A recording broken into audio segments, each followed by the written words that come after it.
Hello and welcome to the Ray Show podcast. I'm your host, Johnny Ray, and holy shit, we've got a cool episode for you today. We've got Waybill from the Tubes.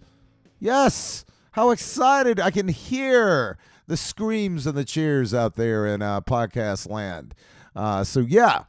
Super cool guest on the podcast today. Super cool chat, and one of my heroes, as mentioned, Waybill. And we will be getting to that very soon, but just want to thank everyone for all the amazing response we had to the promo.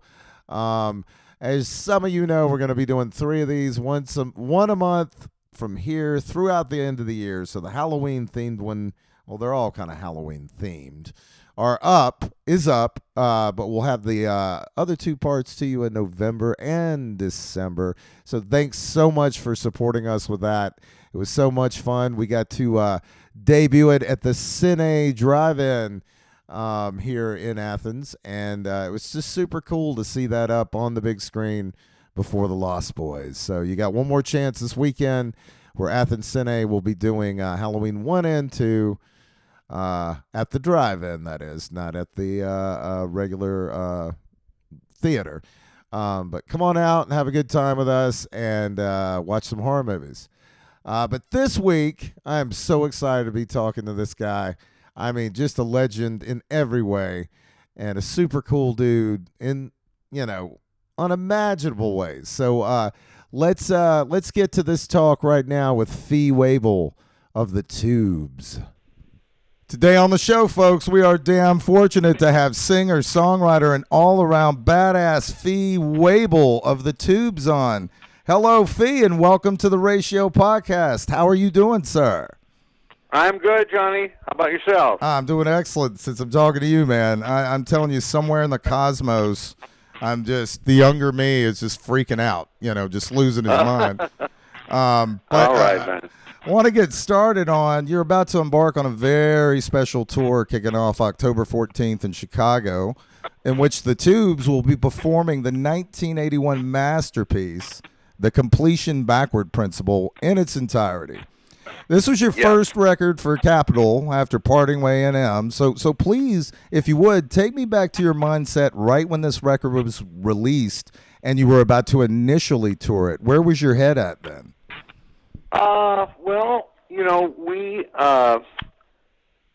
We were pretty excited about it because, we had it kind of our whole scene kind of got elevated because, we were with A&M for 5 albums. We never really had a big hit. We had a great touring reputation, right. And we were playing like 1,500 seat theaters, 2,000 seat theaters, kind of venue like that. And then we went to Capitol, and we met David Foster, and we put this record together, and immediately it just took off. And Talk to You Later was a big hit, and Don't Want to Wait Anymore was a hit, and it was like number 1 on the rock charts, Talk to You Later, and number 1 in 17 countries. It wasn't the first single that Capitol released in the USA, but the whole thing kind of just took a huge leap. All of a sudden, instead of playing these little theaters, we're playing like hockey rinks and basketball courts and 10,000 seaters. And we put together a whole.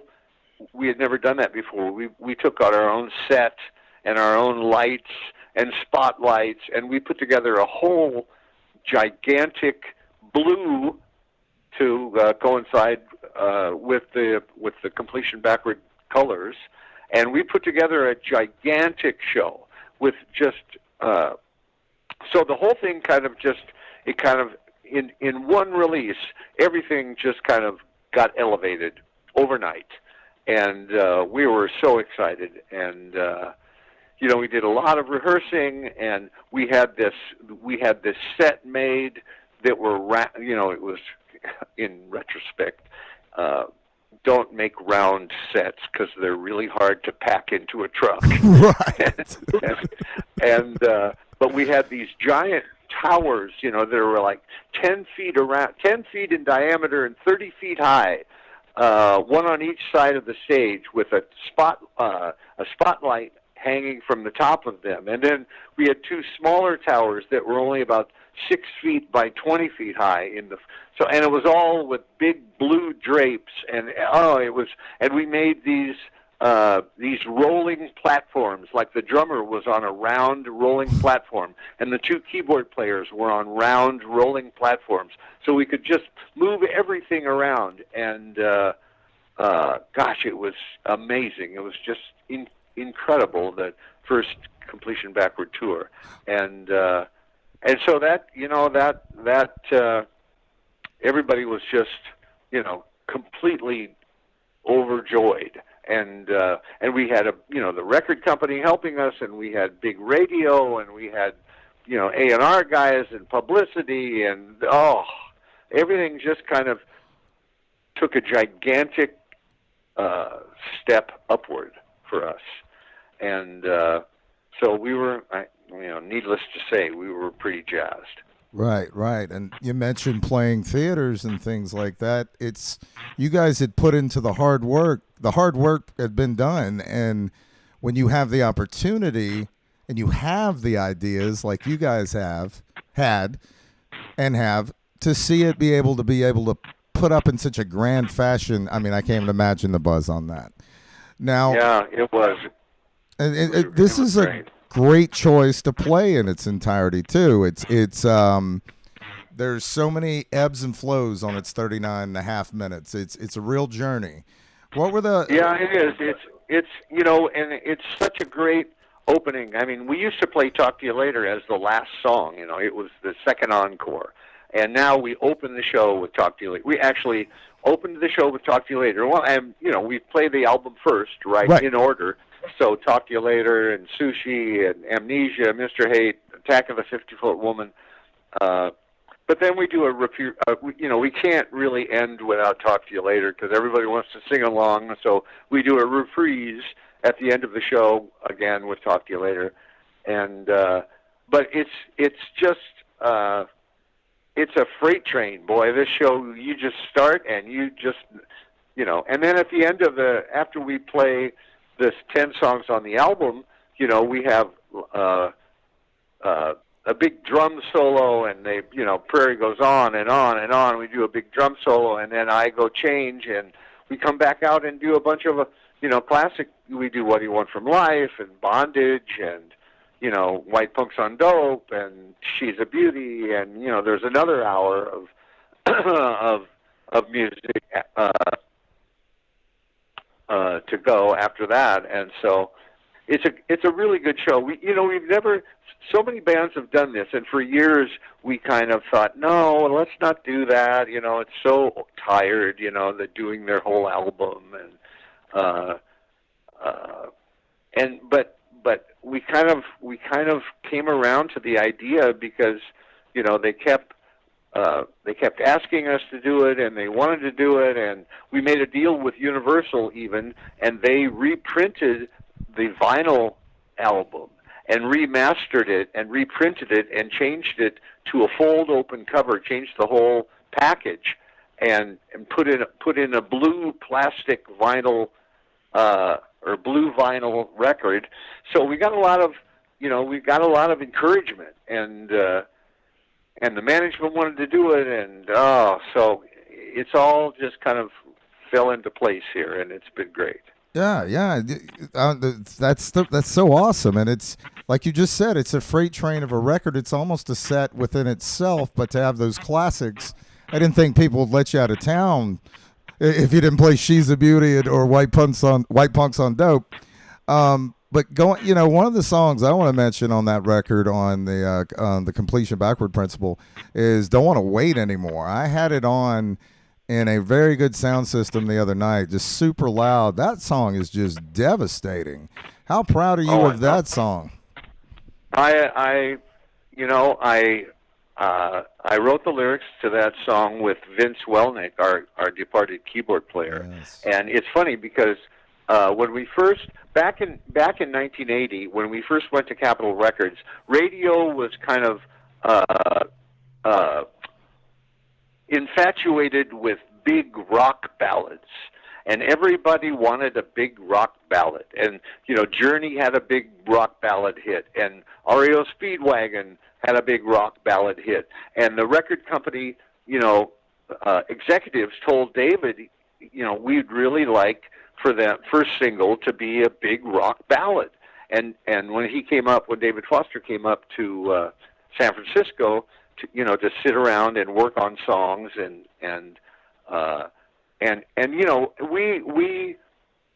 he had just come from the album before that David did was Boogie Wonderland with Earth, Wind and Fire, and he had a big hit with the ballad there, After the Love Is Gone.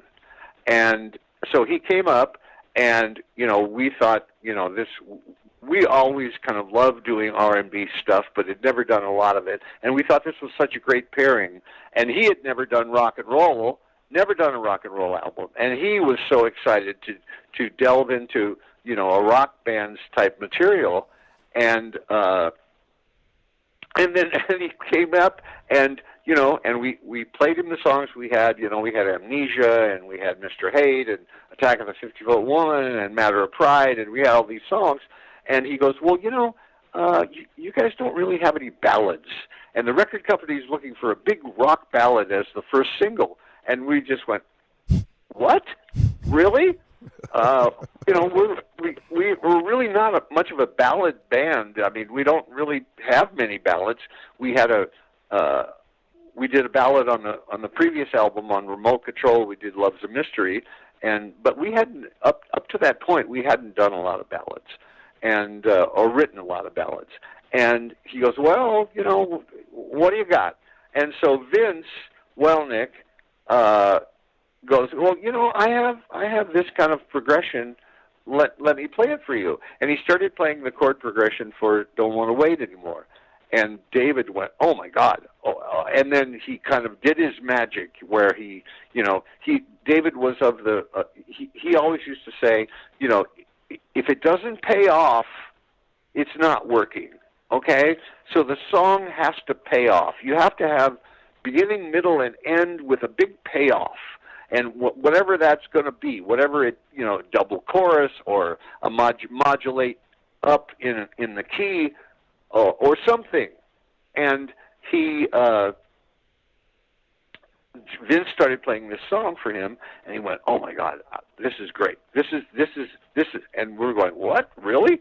And he goes, "Yeah, listen to this." And then he sits down at the piano, and he kind of, he like instantly learns the song, and then he kind of modulates it and raises the key up toward the end, toward the out chorus, and brings the whole thing, and he goes, "There you go," and we're just sitting there stunned, Bam. Completely stunned, and so I start writing lyrics for it, and so I think I had just seen a movie. I just saw a movie called Swept Away, which is like a movie about the beach or a desert island or something like that, and it kind of inspired me, and I kind of wrote the lyrics right away to it. And but that song, I mean, that's for me, that's one of the hardest songs to sing. It's I can only imagine. It's a real gut wrencher, and I have a funny story about this song, which I don't tell very often. We were in the studio, and we had done the basic track for the song, and I had written the lyrics, and I went in and I did the lead vocal on the song, and I thought it was pretty good, and David thought, yeah, that's pretty good, yeah, that's great.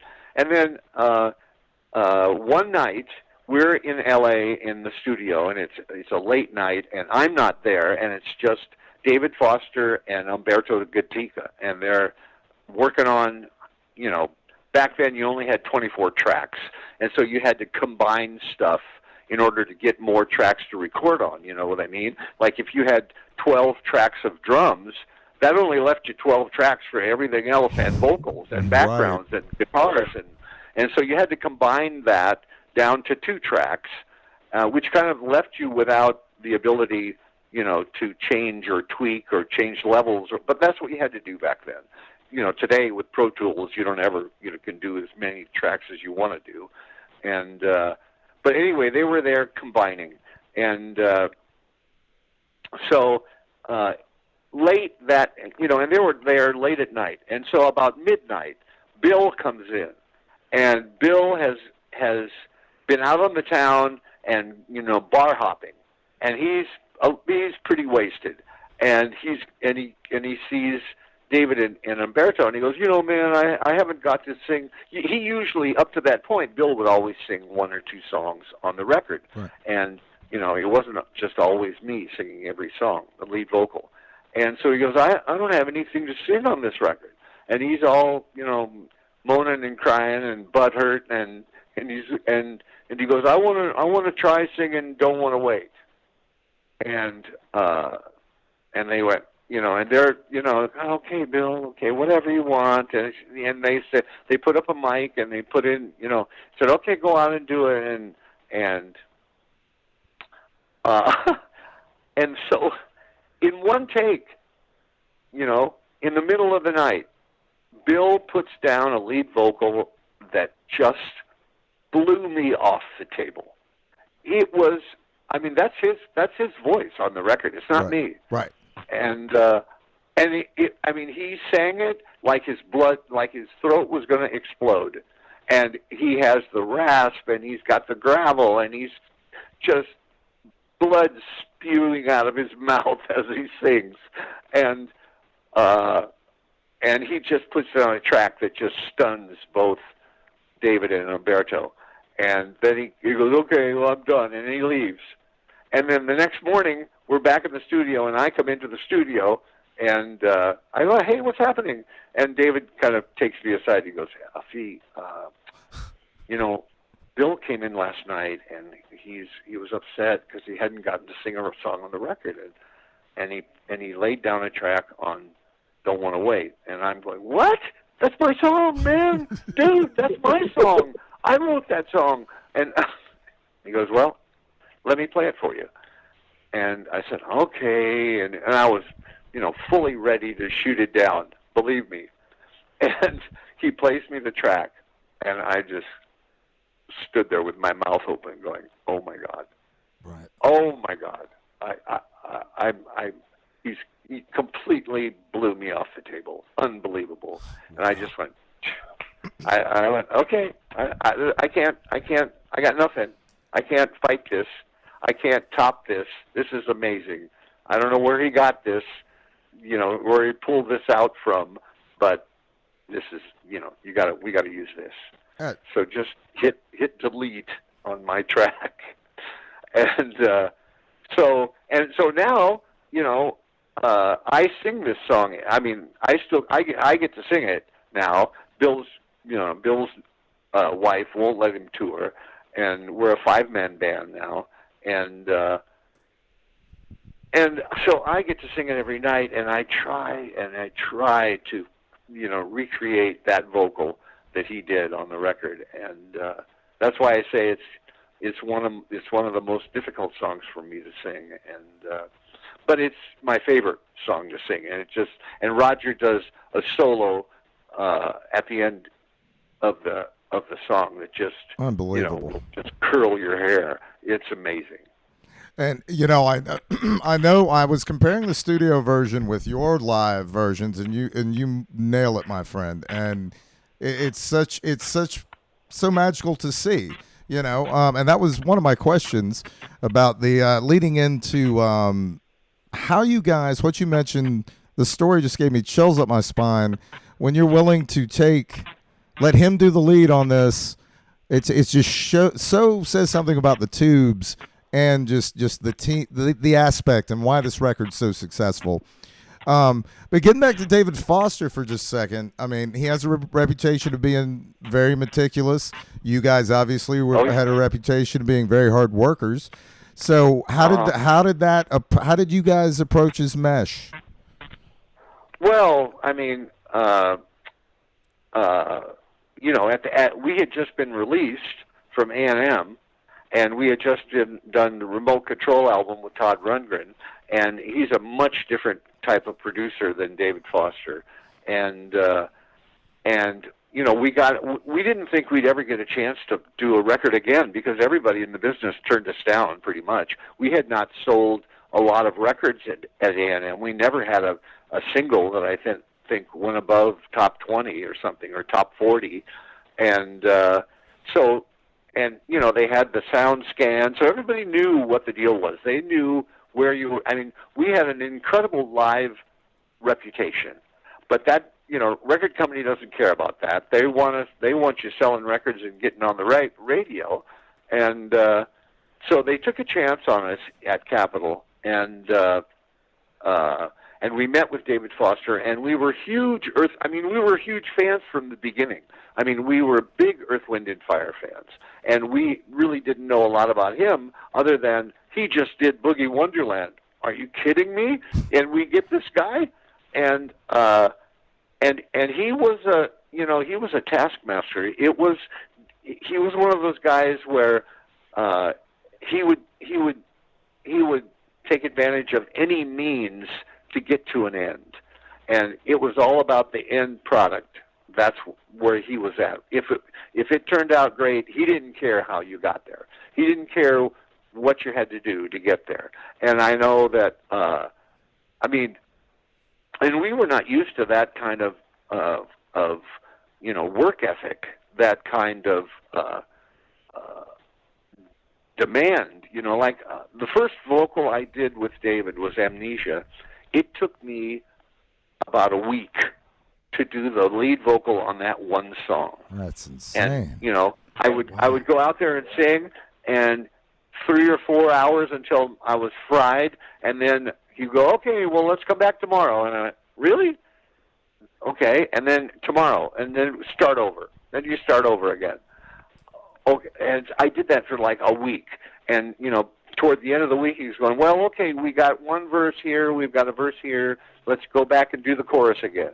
And, so I have to say he made me a better singer, because by the time we got done with that record, instead of taking a week to do a lead vocal, I could do it in like 2 days. Oh, yeah. And I bet your chops were razors. It was definitely worth the work.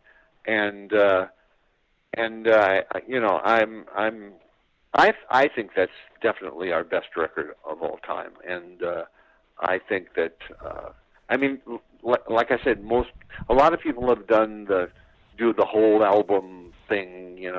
They've done it. It's not a new concept, and this was the only record that we thought would live up to doing the whole thing.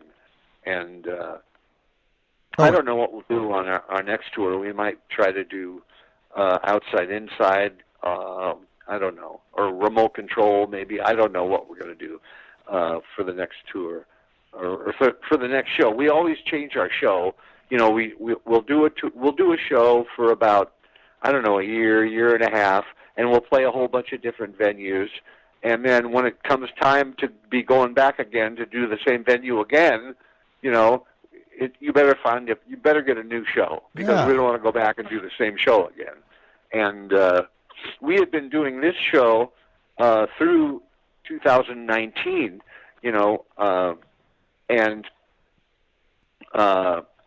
and then when the pandemic hit, we thought, after 19 months, we're going, well, should we throw out this show and do a new show? But it was so difficult, and there's restrictions and masks and impossible to fly. And I live in L.A. All the other guys still live up in San Francisco, and it usually takes us a good solid 2 weeks or more of rehearsal to put a brand new show together. And so we thought, okay, well, then the gigs started to come in, and we realized, well, there's only one show here of this whole run in October that we've done the show at before. There's only one, the show in Buffalo or North Tonawanda. That is the only one, and all the rest are dates we've never done before. Well, that's so great. So we just said, okay, fine, let's just continue with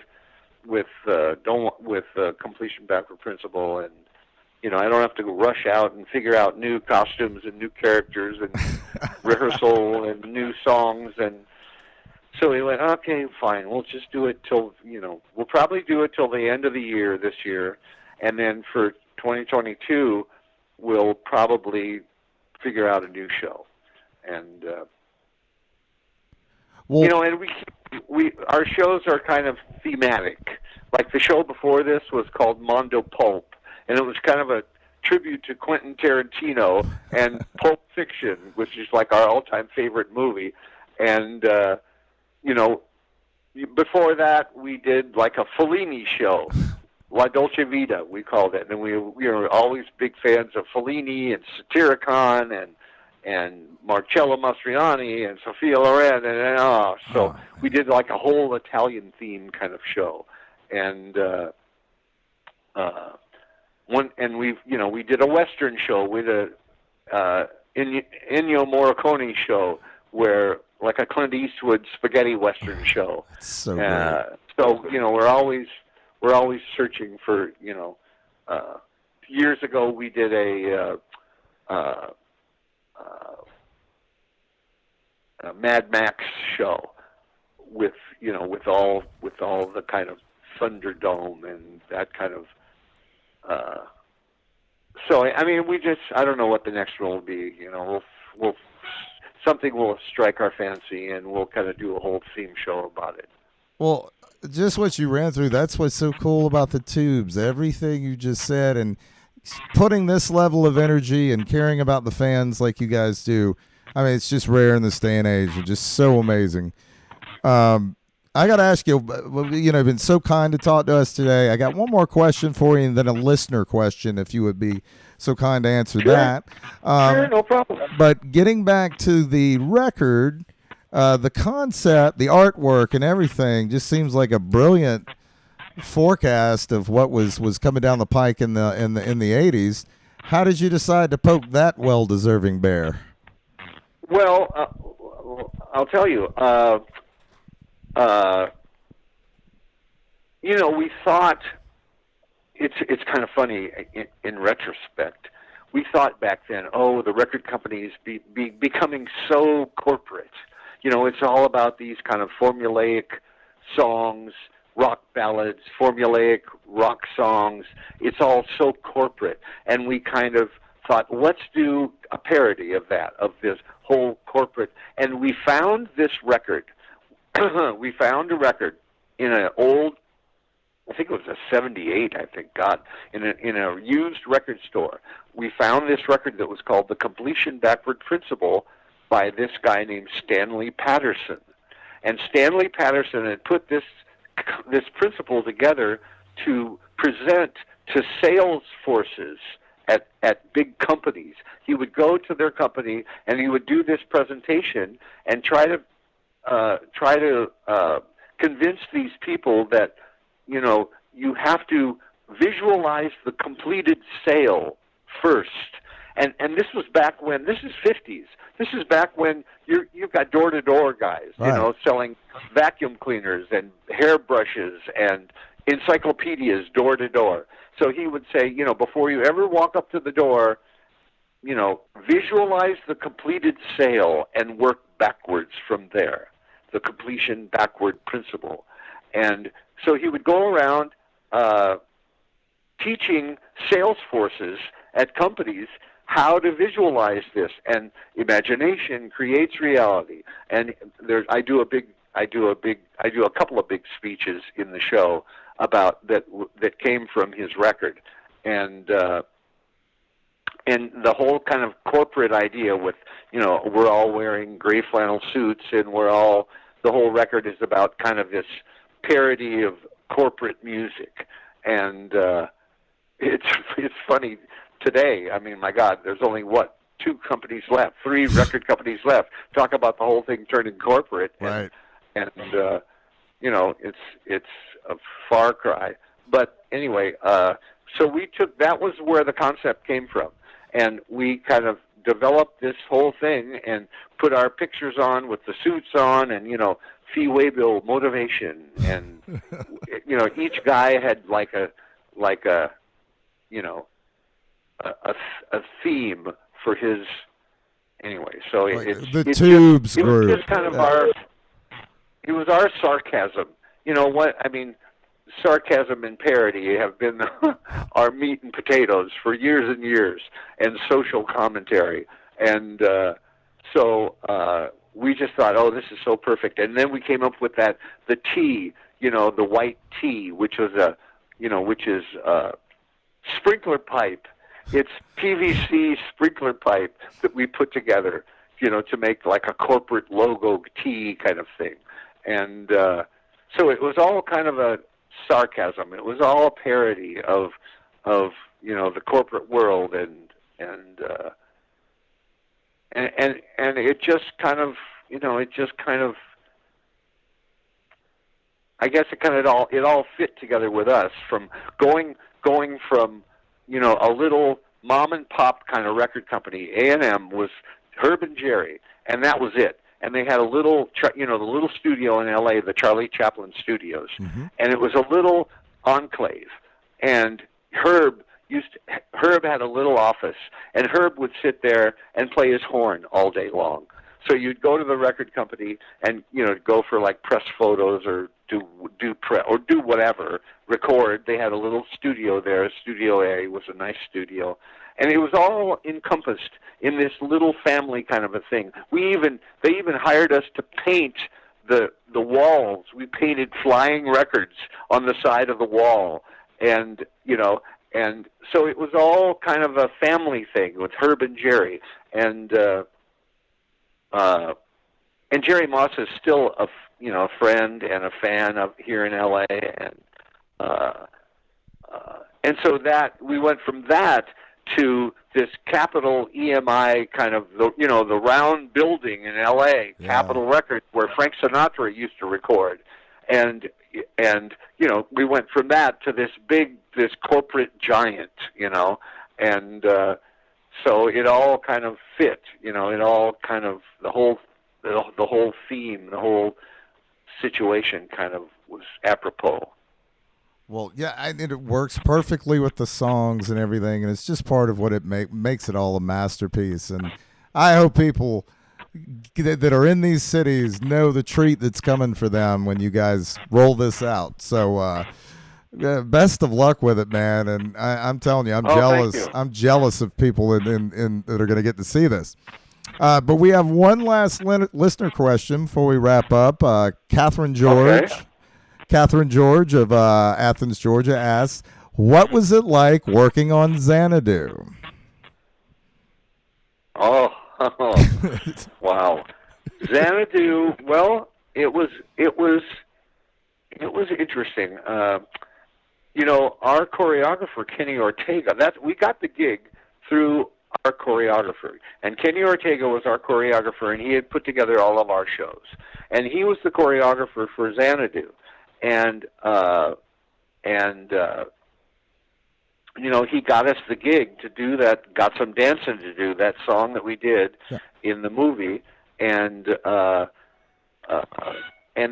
we had no idea how it was going to work. And the other, like the Andrews Sister kind of song, that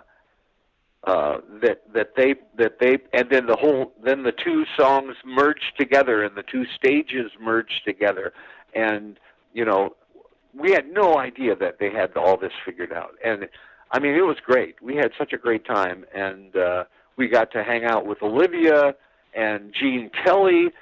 Kenny was like completely in outer space getting to work with Gene Kelly. That was his idol, and the whole thing was just the whole thing was great. I mean, we came to L.A. and we got to hang out, and we were at the studio every day, and we're making a movie, and oh God, it was unbelievable. And here it turns out to be, gosh, I think it's like the number 2 cult movie of all time, behind Rocky Horror Picture Show or something. Oh yeah, it's just it's pretty special. And I've kind of gotten to know Olivia a little bit. She's Richard Marx and I are close friends, and Olivia lives out there in Malibu, kind of near Richard, and we've been to her house a few times to just chat, and she's a sweetheart. And that's funny, the connection with her. The one time that we got a Grammy nomination was in 1981, and it was for the Completion Backward Principle video, which was called The Tubes Video. And we got a nomination for the video, Best Video. And what happened? We lost to Let's Get Physical by Olivia. So, oh, it's funny how things work out, you know. It really is. It really is. Well, thank you so much for your time today. I just want to remind everybody to go out and see these shows. And Fee, it was an absolute honor. Thank you for all the music, all the shows, everything throughout the years. I mean, sincerely. Well, thank you, Johnny. Thank you. It's been my pleasure. And gosh, I don't know when the next time we'll play Georgia is. We're playing up the road there in Virginia. You know, we seldom go to the South, although we played Memphis a couple of weeks ago. Right. And we hadn't been to the South in a long time. But we're playing Leesburg, Virginia on 29th, I think, or something like that, of October. Well, we'll see if we could get a caravan going up to that. But we are going to get you here in Athens, Georgia someday, because I think it just makes too much sense. But best of luck. Stay safe on the tour. Okay, man. Thank you very much. I appreciate your time, too. Thank you. How cool was that? Go out and re-listen to the Completion Backward Principle, and definitely go see the Tubes if you get a chance live. Really, just a total pioneering, amazing rock and roll band, man, if there ever was one. So thank you so much to Fee for sitting down with us. I mean, what an amazing chat. And that's about it for our show this week. So we will see you next week, and happy Halloween.